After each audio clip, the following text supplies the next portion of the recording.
तो एक बार रन कर लेते हैं।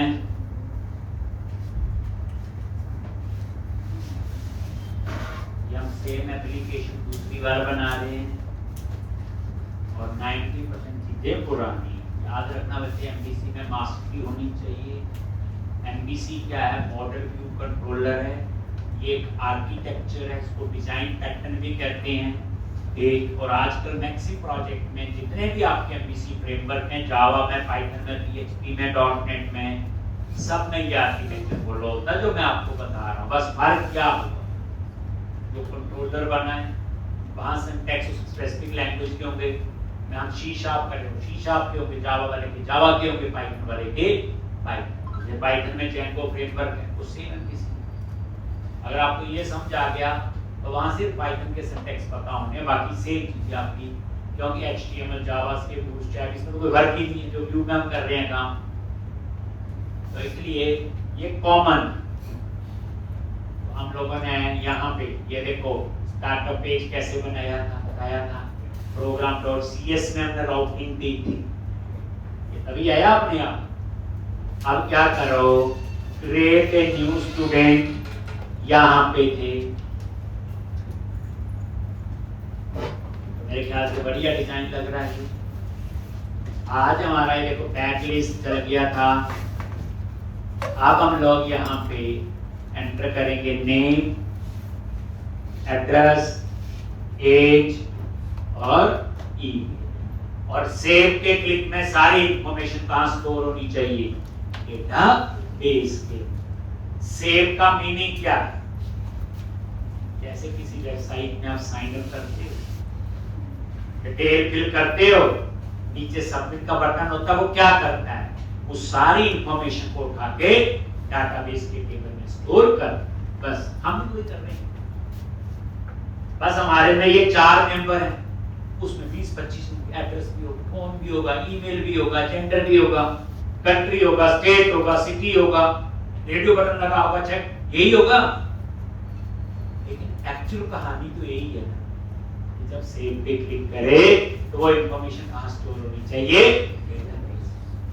आप अमेज़न पे जाते हो, शॉपिंग करनी है तो साइन अप तो करोगे, डिटेल भरोगे, सबमिट करोगे, यही कोड होगा वो सेम जो मैं बता रहा हूं। आप बैंक में अकाउंट ओपन करोगे, फॉर्म भरते हैं, वहां पे सबमिट करेंगे, ये वही कोड है। तो हम भी वही सीखने जा रहे हैं। तो सेव का कोड लिखना कहां पे है? तो आप ये देखो कंट्रोलर में गए और ये स्टूडेंट कंट्रोलर आ गया जी। और यहां पे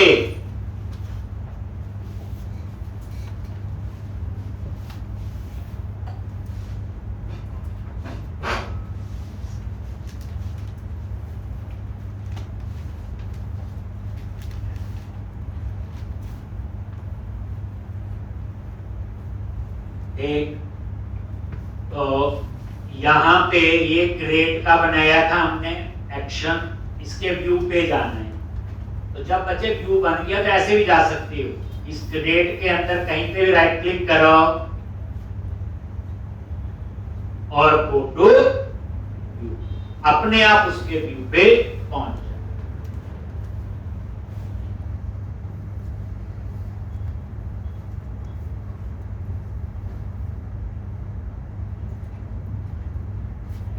एक नहीं तो हमें व्यूज फोल्डर में जाना पड़ता, स्टूडेंट फोल्डर में, देन बात हुई। अब ये कोड मैंने कल एक लाइन लिखी, समझाई।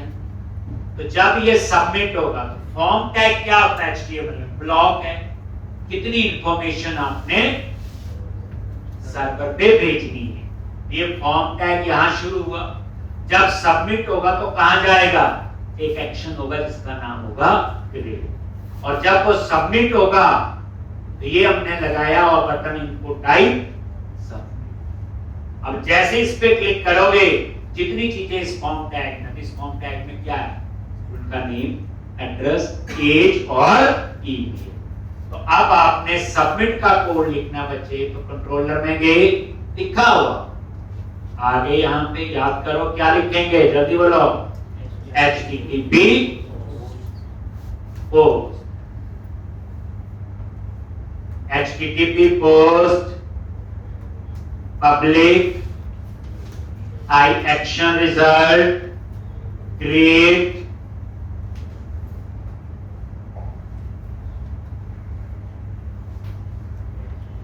क्या पास करेंगे? एक स्टूडेंट क्लास का मेंबर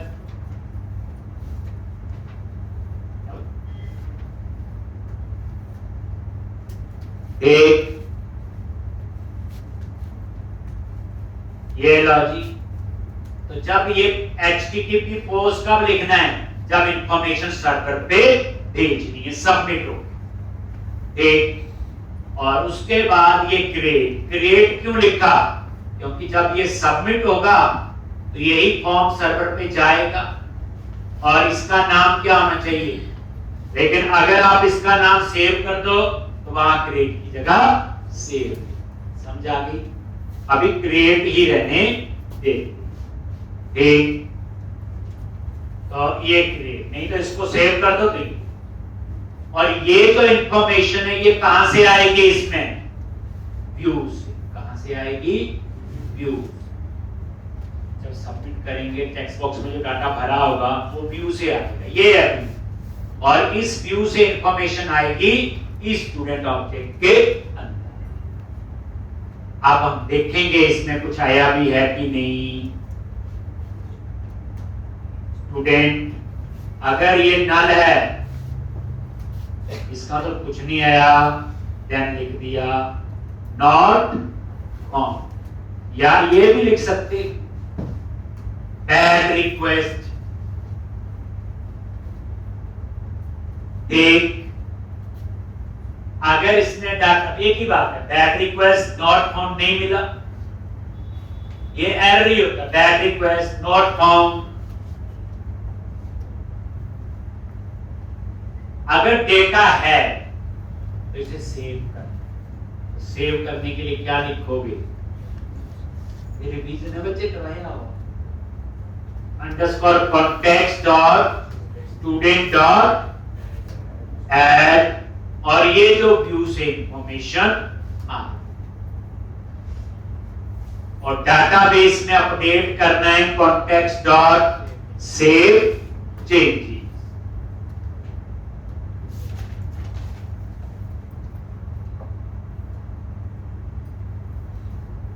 और रिटर्न, अगर ये सेव हो गया डाटाबेस के अंदर।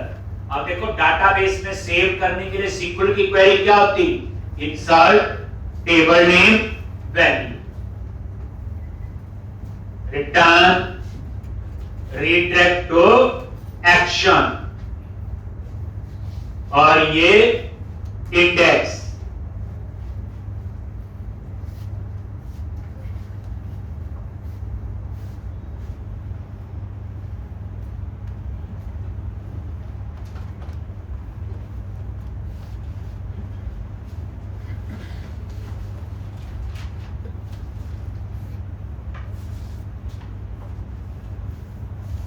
एक रीडायरेक्ट टू एक्शन।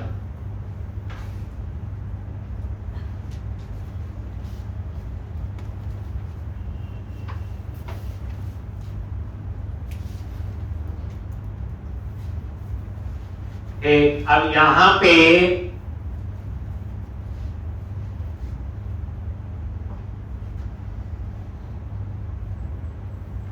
आप ब्रेक पॉइंट लगाओ। रीडायरेक्ट टू एक्शन क्या करेगा?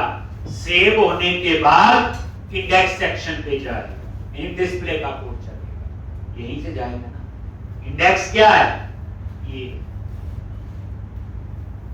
एक। अब यहां पे लगाओ ब्रेक पॉइंट।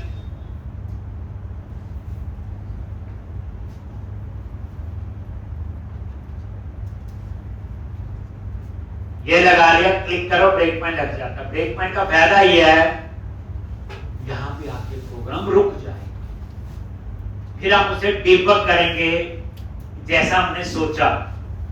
देखो कोड कभी गलत नहीं होता, हम भी गलत कोड लिखते हैं। तो जैसे हमने सोचा वैसे ही काम कर रहा है कि अब आप इसे रन करो,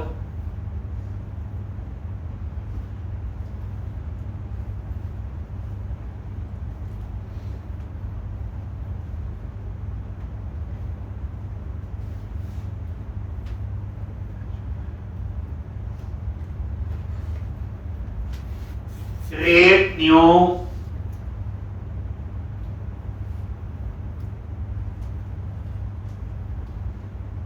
और ये यहां पे name Amit Kumar, address, age और ये ईमेल। और जैसे सेव पे क्लिक करो आ गया वहां पे। और ये देखो ब्रेक पॉइंट लगाया हो, मतलब छोटा कोड लिखो, उसे प्रॉपर टेस्ट करो, फिर आगे बढ़ो। एरर होगी तो पता चल जाएगा। अब देखो सबसे पहले ये जो स्टूडेंट है इसमें इंफॉर्मेशन कहां से आई है? व्यू से। कहां से आई? तो ये 4 टेक्स्ट बॉक्स थे। अब इंफॉर्मेशन आई भी है कि नहीं? तो देखो इस पे माउस और ये नीचे आ रही है, ये देखो 4 चीजें आई। Name Amit Kumar, address Chandigarh, age 22 और ईमेल। आईडी क्यों नहीं है?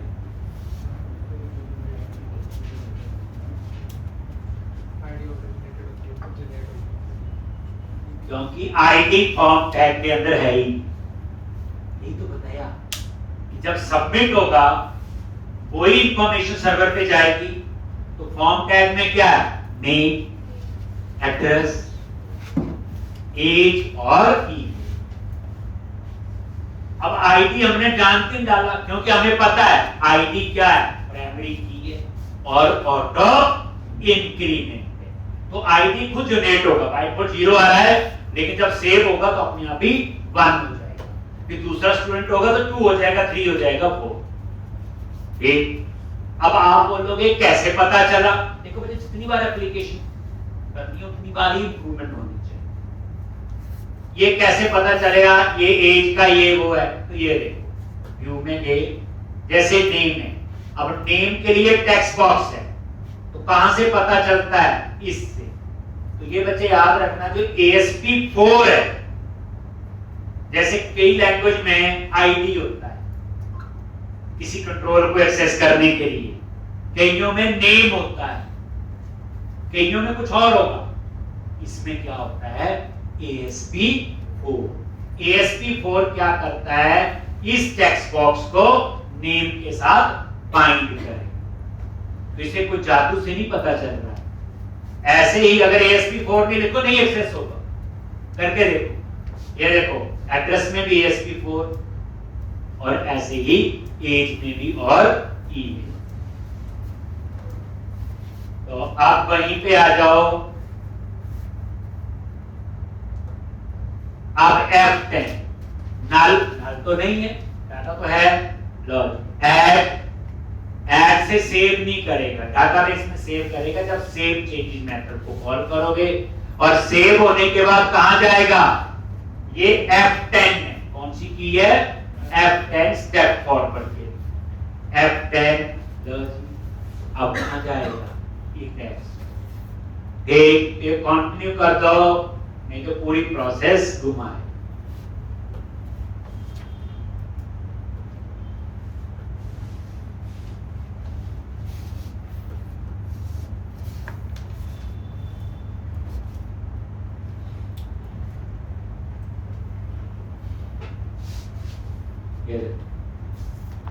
इंडेक्स पे आते हैं।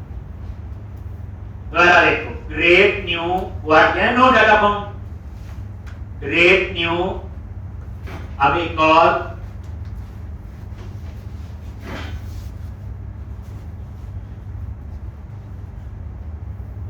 नेम,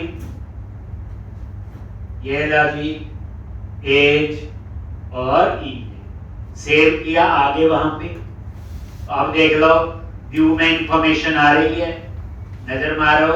आईडी 0, बाकी तो ठीक आ गई। फिर F10 होता स्टेप फॉरवर्ड के लिए। इस लाइन पे गए, इस लाइन पे, और ये सेव होने के बाद कहां लेके जाएगा? इंडेक्स आगे। ठीक।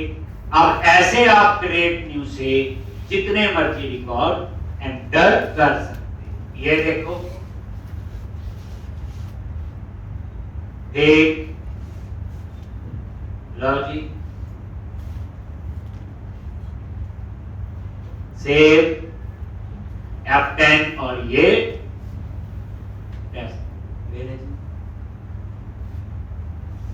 अब उसके बाद आएंगी वैलिडेशंस। अब ये देखो क्रिएट न्यू खाली है आगे यहां पे, और ये देखो यहां क्या है, क्या आ रहा है, ये नल नल, यहां 0 0। एज और आईडी में 0 क्यों आ रहा है पहले बताओ। और एड्रेस और नेम में और ईमेल में नल, मैंने तो कहीं नहीं लिखा, आपने लिखा, बताओ।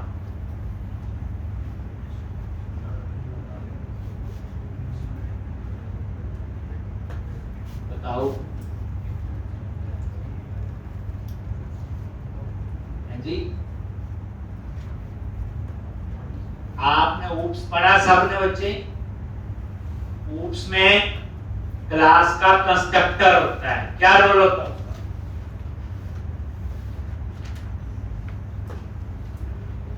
ऊप्स में क्लास का कंस्ट्रक्टर होता है, क्या रोल होता है?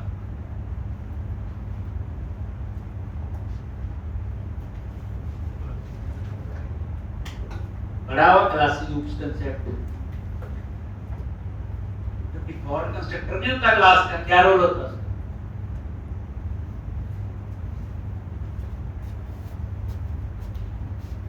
हाँ जी, याद रखना बच्चे, जब भी क्लास का ऑब्जेक्ट बनाते हो तो बाय डिफॉल्ट आपका क्लास का डिफॉल्ट कंस्ट्रक्टर कॉल होता ही है। हम कॉल करें चाहे ना करें, करेक्ट। और वो डिफॉल्ट कंस्ट्रक्टर काम क्या करता है? सारी डिफॉल्ट वैल्यू इनिशियलाइज कर देता है। जैसे इंटीजर की डिफॉल्ट वैल्यू होती 0, स्ट्रिंग की डिफॉल्ट वैल्यू होती नल। ये हम नहीं लिखा। तो जब भी बच्चे क्लास का ऑब्जेक्ट बनता है, जो उस क्लास का डिफॉल्ट कंस्ट्रक्टर होता है, तो उसका क्या रोल होता है? एक डिफॉल्ट कंस्ट्रक्टर का रोल है एक कि जो आपकी डाटा टाइप है उसके हिसाब से वो डिफॉल्ट वैल्यू इनिशियलाइज कर दे। तो इसलिए एज और आईडी की डाटा टाइप क्या थी? इंटीजर, तो उसकी डिफॉल्ट वैल्यू क्या? 0। बाकी तीनों की क्या थी? स्ट्रिंग, डिफॉल्ट वैल्यू क्या थी? किस क्लास की बात कर रहे? Student class. तो जब ये स्टूडेंट क्लास का ऑब्जेक्ट बनेगा तो डिफॉल्ट कंस्ट्रक्टर अपने आप कॉल होगा और सारी डिफॉल्ट वैल्यू क्या कर देगा? वो इनिशियल। काफी पता ही नहीं होता, क्लासेस पढ़ लेते हैं, कंस्ट्रक्टर है जी, ये डिफॉल्ट कंस्ट्रक्टर अपने आप ही बनता है। क्यों बनता है, क्या फायदा उसका? आप बोलोगे कि जब हम क्लास का ऑब्जेक्ट बनाते हैं तो वो डिफॉल्ट वैल्यू जो है वो खुद इनिशियलाइज कर।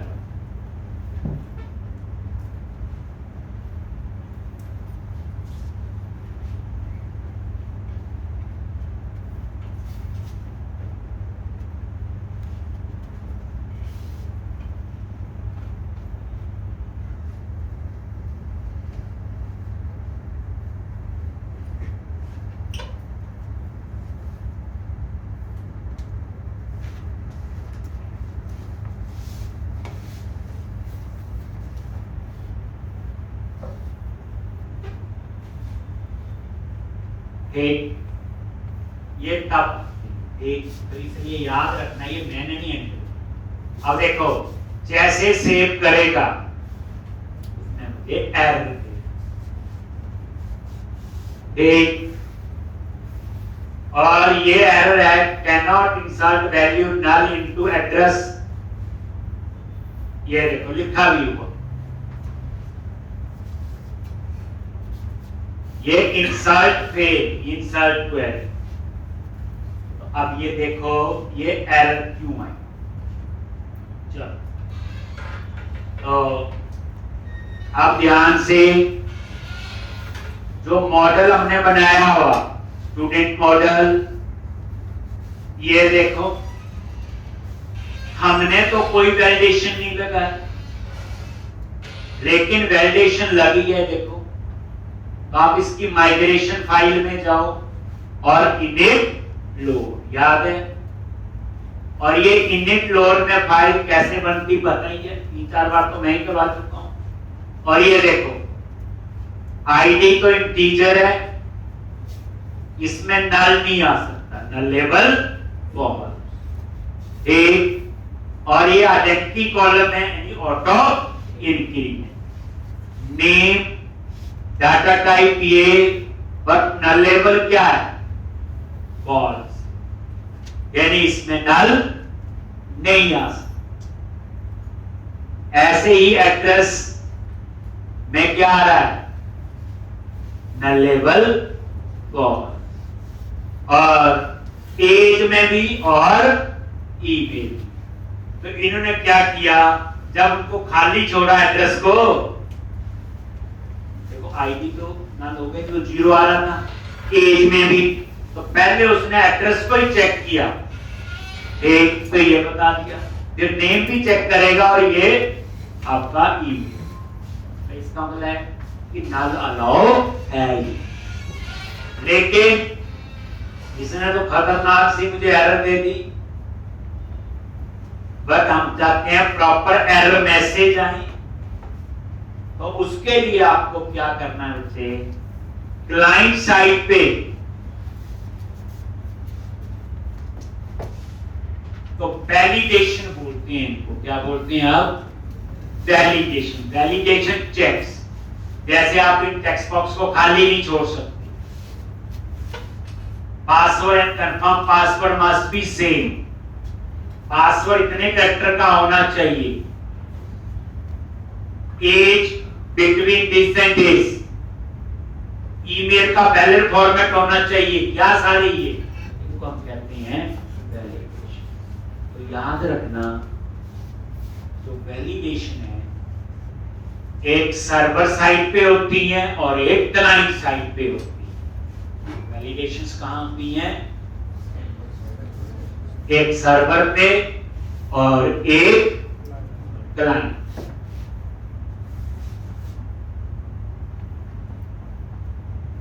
यानी सर्वर साइड वैलिडेशन और क्लाइंट साइड वैलिडेशन। क्या फर्क है? 90% वैलिडेशन हम क्लाइंट साइड पे ही चेक करते हैं, 10% हमें सर्वर साइड पे चाहिए। क्लाइंट साइड का मीनिंग क्या? देखो आपको ये वैलिडेशन लगानी है, छोटा सा एग्जांपल है कि टेक्स्ट बॉक्स को खाली नहीं छोड़ सकते। Name can not be empty, address और ईमेल मान। ठीक, तो अब हम क्या चाहते हैं? ये क्लाइंट साइड पे चेक हो। अगर हम लोग ये कोड ASP.NET में लिखा होगा C# में, तो जब हम सेव करेंगे तो पहले सर्वर पे जाएगा और वहां देखेगा तो टेक्स्ट खाली है, फिर वो पेज सर्वर से क्लाइंट साइड पे आएगा।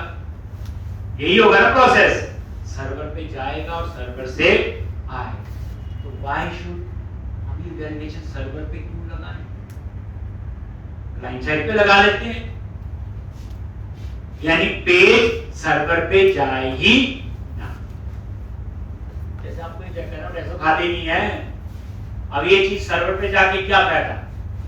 सर्वर का साइकिल लगेगा ना, परफॉर्मेंस स्लो होती है। अगर 10 वैलिडेशन चेक करने के लिए 10 बार सर्वर पे गया आया, हम तो ये चाहते हैं सारी वैलिडेशन क्लाइंट साइड पे चेक करें। अगर वैलिड डेटा है तो ही वो सर्वर पे जाए। एक बार ये पूरा फॉर्म भर दिया, जहां इंफॉर्मेशन गलत है क्लाइंट साइड पे ही चेक कर ले। जब वैलिड डेटा भरा है तो क्लिक करे तो कहां जाए?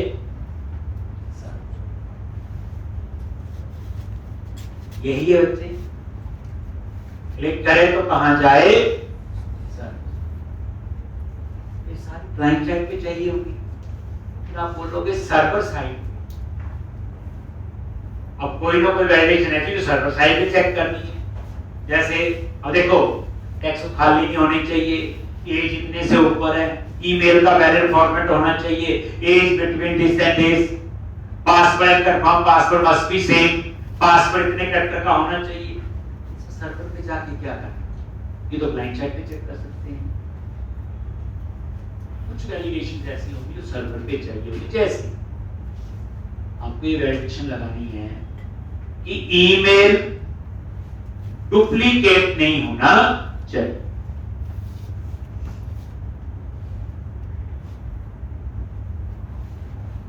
जो ईमेल है वो डुप्लीकेट नहीं होना। अब इसमें बताओ, सर्वर पे जाएगा, डाटाबेस में चेक करेगा ये ईमेल है कि नहीं, तभी चेक होगा ना डुप्लीकेट है। तो उस केस में कौन सी वैलिडेशन काम करेगी? Server side validation. कौन सी काम करेगी? Server side. हाँ, ईमेल का फॉर्मेट वैलिड है कि नहीं वो तो हम क्लाइंट साइड पे चेक कर लेंगे, लेकिन ईमेल कहीं डाटाबेस में एग्जिस्ट तो नहीं करता, वो वैलिडेशन कहां चेक होगी? सर्वर। तो कुछ वैलिडेशन ऐसे वैसे मैक्सिमम क्लाइंट साइड पे चेक होंगी, कुछ आपकी सर्वर साइड। पर अभी हम क्लाइंट साइड का ही पहले करेंगे। जैसे ही एरर मैसेज आ गया तो पहली बात है क्लाइंट साइड पे ASP.NET कोर चलती, वो तो बताया हुआ सर्वर साइड टेक्नोलॉजी है, सर्वर पे रन होगी। क्लाइंट साइड पे चलेगी आपकी जावा स्क्रिप्ट। क्लाइंट साइड पे क्या रन होगी? क्लाइंट साइड स्क्रिप्टिंग लैंग्वेज होती है। कौन सी होती है? Client side scripting language.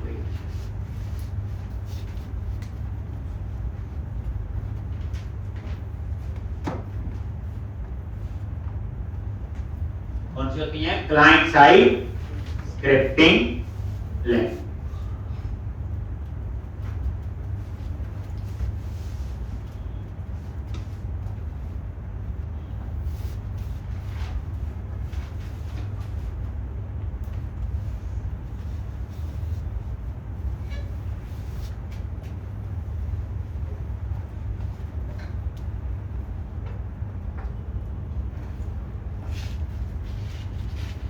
एक client side scripting language.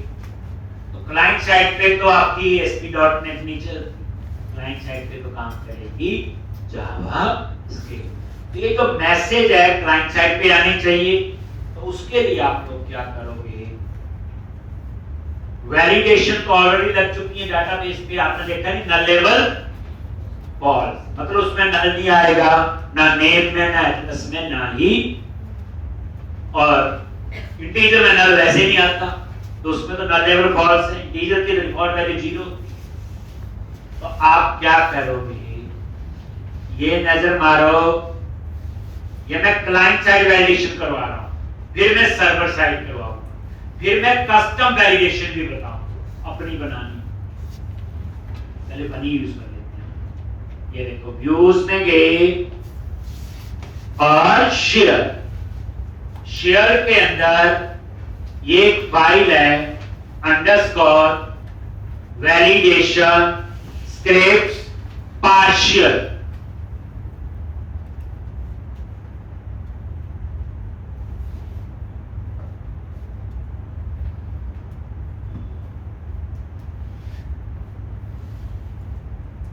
Underscore validation scripts partial.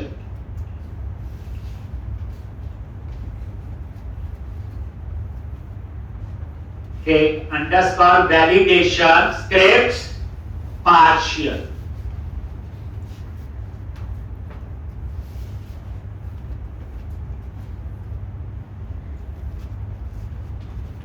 एक ये आपका एक पार्शियल व्यू है, ये हम आगे पढ़े, जैसे व्यू होता है वो ही है, वैसे कंफ्यूज नहीं होगा।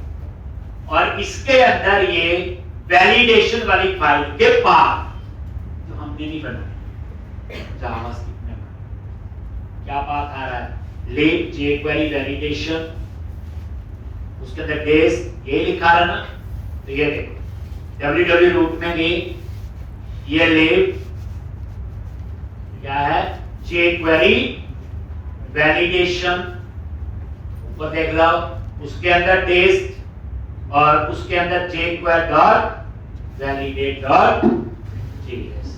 अब ये मैंने नहीं बनाई, फाइल बनी हुई थी, इन्होंने वहां पे उसका क्या दिया है, पाथ, और इस फाइल के अंदर वैलिडेशन की कहानी लिखी हुई। 5-4 दिन में हम भी ऐसा कर लेंगे, तो डरना नहीं, इसलिए अभी देखना नहीं आप ठीक। तो इन्होंने क्या किया हुआ, उस फाइल के अंदर ठीक, तो ये उन्होंने यहां पे ये लिखा ठीक। ऐसे ही ये दूसरा, ये देखो दोबारा से, ये देखो www रूट लिब, ये देखो ये दूसरी फाइल आ गई, ये देखो jQuery अंडरस्कोर वैलिडेट, ये देखो इसके अंदर फिर टेस्ट और टेस्ट के अंदर, तो मतलब कहने का ये दो जावास्क्रिप्ट फाइल बनाई हुई है जो क्लाइंट साइड पे, क्योंकि जावास्क्रिप्ट कहां रन होगी, ठीक, हमने सिर्फ इनको यूज करना, कुछ नहीं करना। तो ये फाइल क्या करेगी, हमें वो मैसेज देगी। अब इसको कैसे कॉल करेंगे, तो ये बच्चे क्रिएट वाला जो व्यू है, और यहां पे लास्ट में एक इस जावास्क्रिप्ट फाइल को एक्सेस करना है।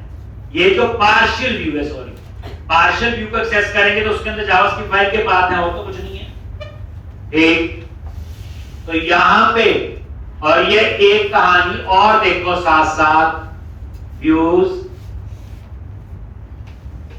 ये हम रोज ही करते हैं, पहली बार नहीं लगेगी, अगली बार आसान हो, व्यूज शेयर और ये अंडरस्कोर ले बताया हुआ, ये ऊपर आपकी बूटस्ट्रैप वगैरह आ गई, ये नैवबार आ गई, मेन्यू आ गया, और ये आपका जो व्यू का कोड है वो इसमें आता है, रेंडर कोड ठीक। तो आप याद रखना, ये गूगल की गाइडलाइन है, जितनी भी जेएस है कोशिश करनी जेएस लास्ट में और सीएसएस ऊपर हेड में। जेएस तब यूज करनी होती है जब पूरा डॉम लोड हो जाए।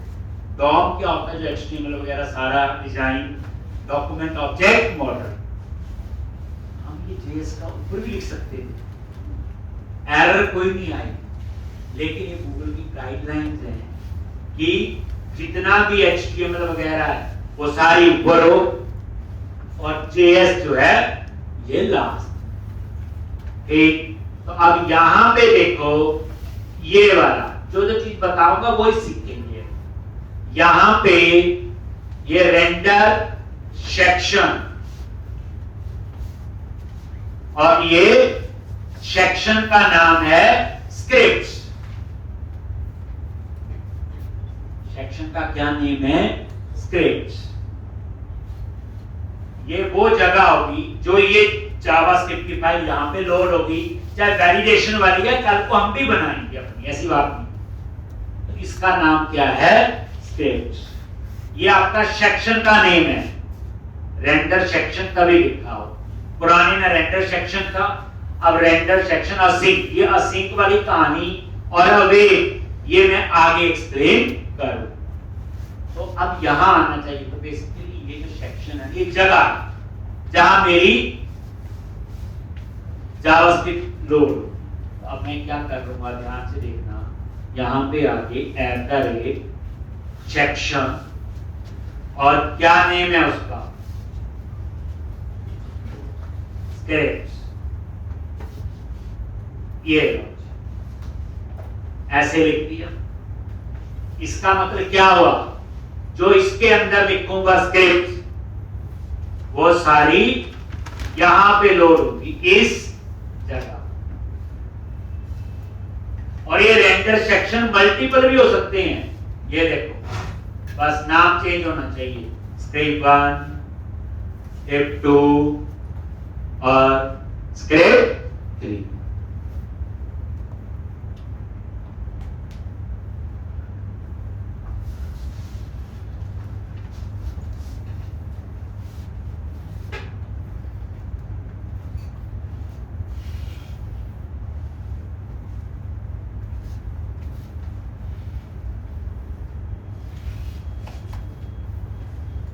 हो गया जी।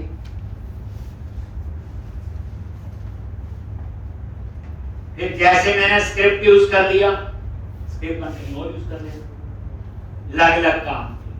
पर अभी हमें सिर्फ एक ही है। मैं वैसे बताया, कोई पूछे क्या रेंडर सेक्शन मल्टीपल हो सकते हैं? यस, ठीक। तो ये अलग अलग जावास्क्रिप्ट के लिए हो गया। अभी तो मैं वैलिडेशन के लिए मैंने यही यूज किया। तो सिंपल सी बात समझो, जावास्क्रिप्ट जो है वो सबसे नीचे लो। आपकी प्रॉब्लम पता क्या है? आपने कुछ भी चीज नहीं पढ़ी हुई है, ऊप्स पूछो वो भी नहीं पता। ये HTML ये कहानी कोई मुश्किल थोड़ी नहीं। ये 5वीं 6वीं वाले बच्चों को पता है आजकल। प्रैक्टिकल बता रहा हूँ आपको। HTML जैसे मैं बोल रहा हूँ, गूगल की गाइडलाइन है कि ऊपर आपका डाउनलोड होना चाहिए, नीचे JS। अब नॉर्मल डेवलपर तो लिख ही देते हैं ऊपर ही JS, एरर थोड़ी आती कोई। बड़ी चीजों का तो थोड़ा सा आइडिया होना चाहिए बच्चे। एक और ये कोई एक लैंग्वेज का कंसेप्ट नहीं है जो मैं पढ़ाता हूँ, ये सभी में कॉमन है। चाहे जावा में कोड लिखो, चाहे पाइथन में, चाहे PHP में, जिस वर्जन में बच्चे काम करते हैं। तो ये स्क्रिप्ट मैंने यहाँ लिख दिया और यहाँ पे पार्शियली नेम, ये बच्चे पार्शियल व्यू है। तो ये आपका ये पार्शियल व्यू है, ये जो है अंडरस्कोर वैलिडेशन स्क्रिप्ट पार्शियल, ये इन्होंने हमें बना के दिया। तो यही नेम आपने यहां पे लिख देना बस। अब क्या होगा, ये जो पार्शियल व्यू है, एक ये देखो, ये पार्शियल व्यू है। इसमें क्या है, जो आपने व्यू बनाया, एक तो उसी की कुछ पार्शियल चीजें हम पार्ट में रख लेते हैं और कुछ नहीं है। तो ये पार्शियल व्यू को हमने यहां पे नाम देके कॉल कर दिया, ठीक। और इस तरह से ये आपने उसको कॉल कर दिया। अब रन करके देखो, तो ये देखो, तो जो वैलिडेशन अपने आप लगी है, जब टेबल बनाया था उसमें लिख दिया नहीं, नल एवर फॉल्स, नल अलाउ मी। पहले हम उन्हीं को देखते हैं।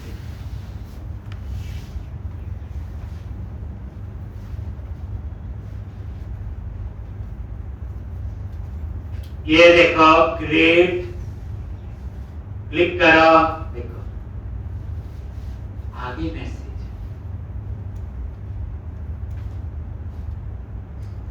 ये देखो आगे name field required, address field required, age ये रिक्वायर्ड। अब एरर नहीं आया, नोटिस किया। और ये पेज सर्वर पे गया ही। अगर बच्चे ये सर्वर पे जाता तो हमने कंट्रोलर में ये ब्रेक पॉइंट लगाया हुआ, ये तो शीशा का कोड है ASP.NET का, ये तो सर्वर पे है। तो अब आपका जो मैंने बताया, ये वैलिडेशन कहां चेक हुई, क्लाइंट की मशीन। अगर वैलिड डेटा डालोगे तो ही सर्वर पे जाए। चेक कर लो, ये देखो कोई भी नेम दे दो, ये देखो एज, और ये से आगे यहां पे अब गया ना सर्वर पे, क्योंकि अब valid data. Logic save changes, ये हो गया। एक अब ये क्रिएट पे क्लिक किया तो ये सारी वैलिडेशन कौन सी है, खाली। मैंने वैलिडेशन लगानी है एज बिटवीन 18 टू 25, थोड़ी बहुत। एंटर वैलिड ईमेल एड्रेस, जैसे ईमेल में @ लगा होना चाहिए, अब नहीं चेक कर रहा है। तो अब आप लोग क्या कर,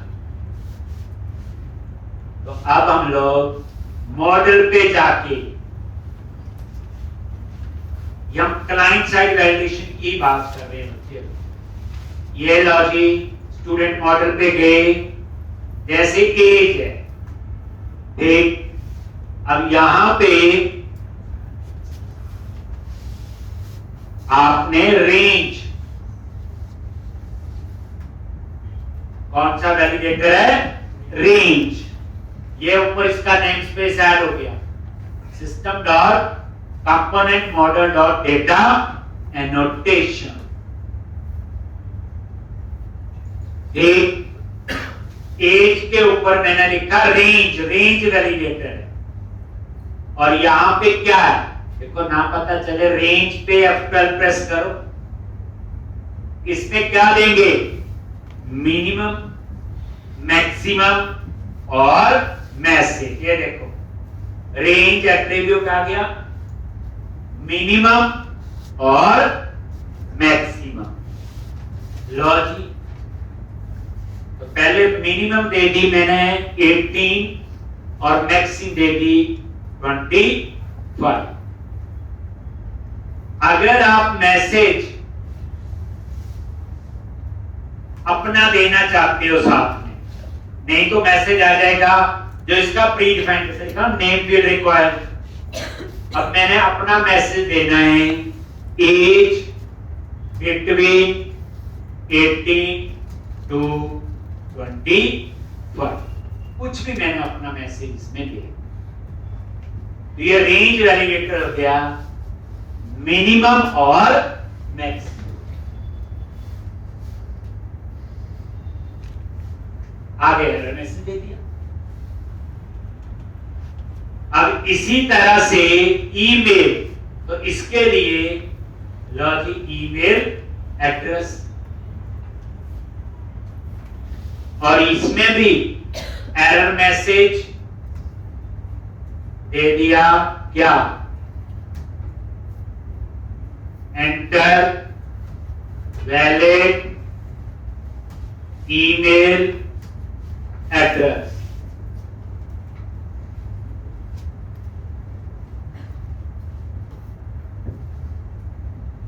enter valid email address.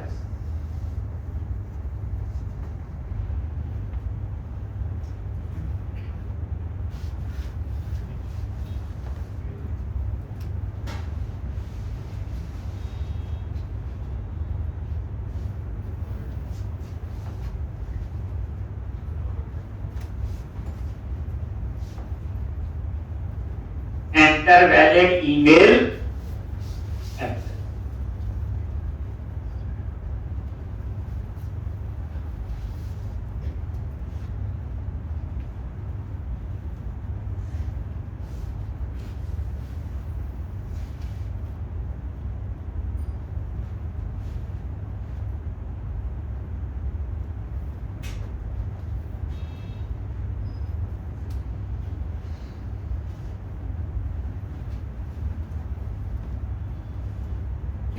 Email, ये नहीं चेक करेगा कि ईमेल ठीक है करते, नहीं, ईमेल का फॉर्मेट वैलिड है, जैसे @ लगा है, .com .in ऐसे लगा है।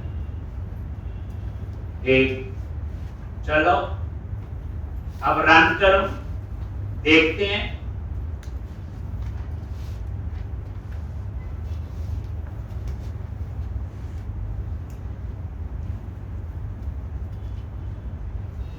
एक और कंसेप्ट आएगा, ये देखो क्रिएट, ये क्लाइंट साइड वैलिडेशन बता रहा हूं। सेव नहीं जाने दिया सर्वर पे, चलो नेम ठीक एंटर कर दिया, एड्रेस ठीक, बट एज आपने लो, नीचे क्या लिखा गया, एज बिटवीन 18 to 25।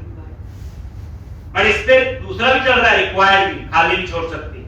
दो वैलिडेशन है इसके ऊपर। देखो बाय डिफॉल्ट क्या थी, एज फील्ड इज रिक्वायर्ड।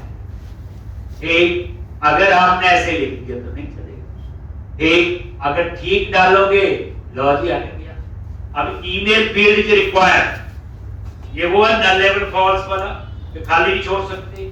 अब ईमेल का फॉर्मेट, ये देखो नीचे वाला मैसेज चेंज हो गया, एंटर ईमेल, अब ठीक डाला और सेव करोगे लो जी आगे। F10 वही कहानी, सेव चेंजेस और ये ओके। अब आप चाहते हो कि ये वाले मैसेज भी चेंज करने हैं, हम चेंज कर रहे थे, name can not be empty, ये नेम फील्ड इज रिक्वायर्ड, ऐसे ही पूरा नहीं, तो इसको भी ट्राई करते हैं। इतना समझ आ गया। मैसेज, तो मैसेज के लिए वही स्टूडेंट मॉडल पे आ गई। देखो रेंज, अब नेम, तो उसके लिए आपको क्या लगाना होगा बच्चे, रिक्वायर्ड। रिक्वायर्ड का मतलब खाली नहीं छोड़ सकते, तो ऑलरेडी लगा हुआ इसके ऊपर। और उसके बाद यहां पे एरर मैसेज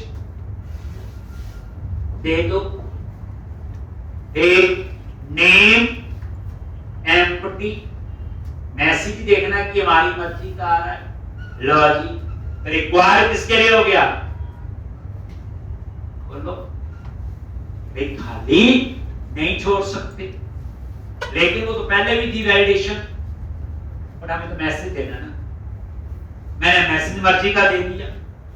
तो जो आप कह रहे हो नल लेवल फॉल्स, जिसके ऊपर आप रिक्वायर्ड लिख दो उसमें नल आएगा। रिक्वायर्ड का मतलब उसे भरना कंपल्सरी, खाली नहीं छोड़ सकते। ये भी बात हो रही क्लाइंट साइड वैलिडेशन। आप देखते हैं रन करके,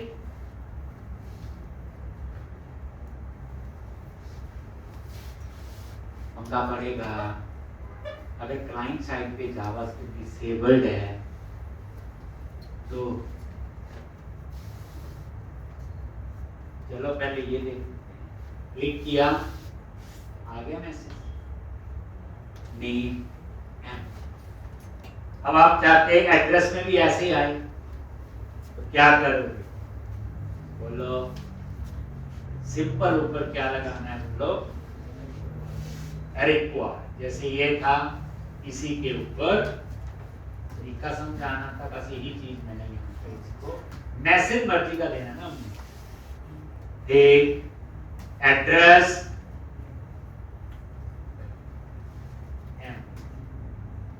अभी तो सारी बनी वैलिडेशन, रिक्वायर्ड, रेंज, ईमेल।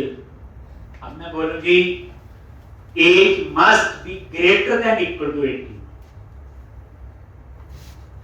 अब ये वैलिडेशन भी बनी है, ये हमें बनानी पड़ेगी। रेंज तो बनी है ना, रेंज तो रेंज देनी पड़ेगी, मिनिमम और मैक्सिमम। आपने अपर रेंज कोई नहीं देनी है, फिर उस केस में हमें कस्टम वैलिडेशन करनी पड़ेगी, वो भी सिखाएंगे। तो 3 चीजें होंगी, client side validation, server side और कस्टम। ठीक है बच्चे, अब आप ये देख लो आगे इतना। तो अब इस एप्लीकेशन में नया टॉपिक ऐड हो गया ना, क्या, वैलिडेशन। अब डरना नहीं, अगले में भी डरनी है। अब हर प्रोजेक्ट में ये देख लो हो रहा है, सर्वर पे नहीं जा रहा है, ठीक डाटा डालोगे तो सर्वर पे जाएगा। बट मान लो क्लाइंट साइड पे जावास्क्रिप्ट डिसेबल्ड, कभी आपने अपनी मशीन पे जावास्क्रिप्ट डिसेबल की? हाँ जी,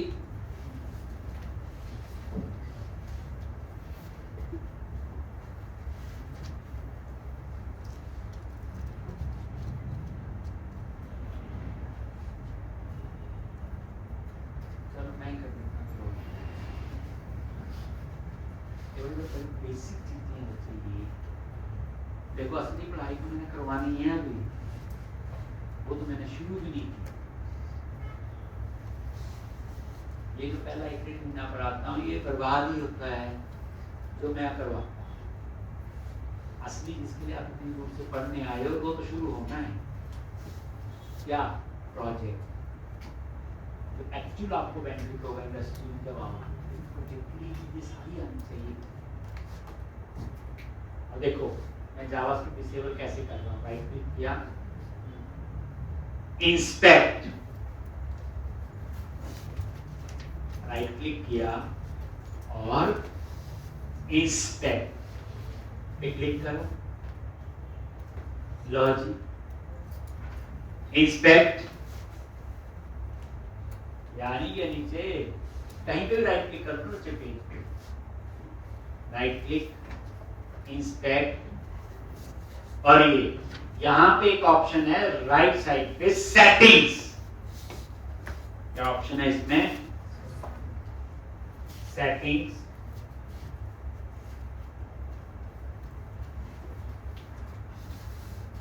और यहां पे क्या करना है, ये सेटिंग्स में आ जाओ, स्क्रॉल करो नीचे,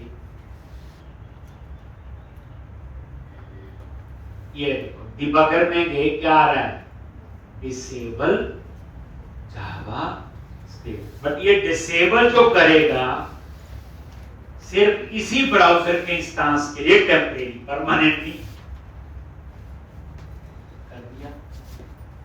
डिसेबल जावास्क्रिप्ट, इसको बंद नहीं करना। और अब आप यहां पे इसको क्या करो, रिफ्रेश कर दिया, अब मेरी जावास्क्रिप्ट डिसेबल है। अब मैं सबमिट पे क्लिक करता हूं, लो सर्वर पे चला, पहले नहीं जा रहा था क्योंकि क्लाइंट साइड पे जावास्क्रिप्ट इनेबल थी, और जो मैंने वैलिडेशन वाली फाइल डाली है जिसमें जावास्क्रिप्ट की सारी वैलिडेशन है, अब देखो यहां सर्वर पे जाके क्या आ गई, ये तो आपका कोड अब हमें ये सीखना है कि वैसे तो बाय डिफॉल्ट ये क्लाइंट साइड पे ही चल रहे, अगर क्लाइंट साइड पे जावास्क्रिप्ट डिसेबल्ड है तो सर्वर पे भी चेक, डबल चेक। अगर क्लाइंट साइड पे जावास्क्रिप्ट डिसेबल्ड है तो इनेबल है तो पंगा नहीं है, फायदा ये है सर्वर पे तभी जाएगा जब वैलिडेटा एंटर किया होगा। मान लो गलती से जावास्क्रिप्ट डिसेबल्ड है तो सर्वर पे जाएगा, वो तो एरर दे दी उसने वहां पे, तो आप क्या करो, डबल चेक लगा लो, सर्वर पे भी चेक करो, क्या लिखोगे यहां पे, अगर ये नल नहीं है model state dot is valid, अगर ये फॉल्स है आगे नॉट लगा दो, अगर ये फॉल्स मतलब वैलिड डेटा नहीं है तो वो क्या करे, आगे का कोड ना चले, वो इसी व्यू पे रहे जिस व्यू पे वो अभी, नीचे का कोड चलेगा ही।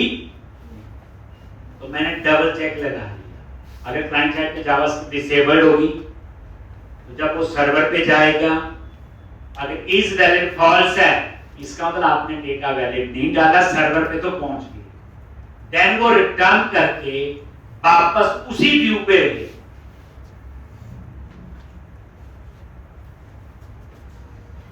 बात समझाई, क्लाइंट साइड पे जावास्क्रिप्ट चल रही परफेक्ट, लेकिन क्लाइंट साइड पे जावास्क्रिप्ट डिसेबल्ड होगी, ये कहां जाएगा, सर्वर पे। तो मैंने सर्वर पे भी एक लाइन से वो चेक लगाया, कहां देख लो, ऐड होने से पहले कि डाटा वैलिड है कि नहीं, इज वैलिड क्या रिटर्न करता है, ट्रू और फॉल्स, अगर फॉल्स है तो वैलिड नहीं है, देन यहीं से रिटर्न हो जाएगा, ये देखो जल्दी सीख लेते हो आप लोग। जितना करवाया बच्चे, वीकेंड छुट्टी मनाने के लिए नहीं होता। जितना मैंने 5 दिन में पढ़ाया उसको 2-3 बार करो। मैंने कल भी बोला था दिल्ली दूर है, ज़्यादा ही दूर है, तो आपको अच्छी प्रैक्टिस चाहिए। एक ये क्रिएट न्यू है, देखो क्लाइंट साइड पे चल रहा है, परफेक्ट, ठीक है।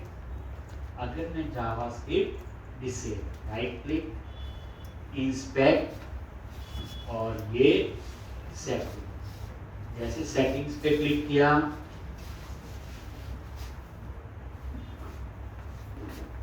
और यहाँ पे ये डिसेबल जावा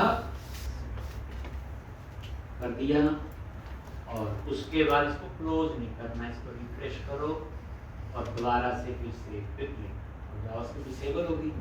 अब सेव पे क्लिक करोगे, कहाँ गया, सर्वर, और सर्वर पे F10 भर तो नहीं, और ये देखो यहीं से बाहर F10 से देखो, और ये देखो नीचे का कोड नहीं, ये लो जी, और वो देखो वही जावास्क्रिप्ट के मैसेज आ, लेकिन हुआ क्या, उस सर्वर पे जाके फिर वापस।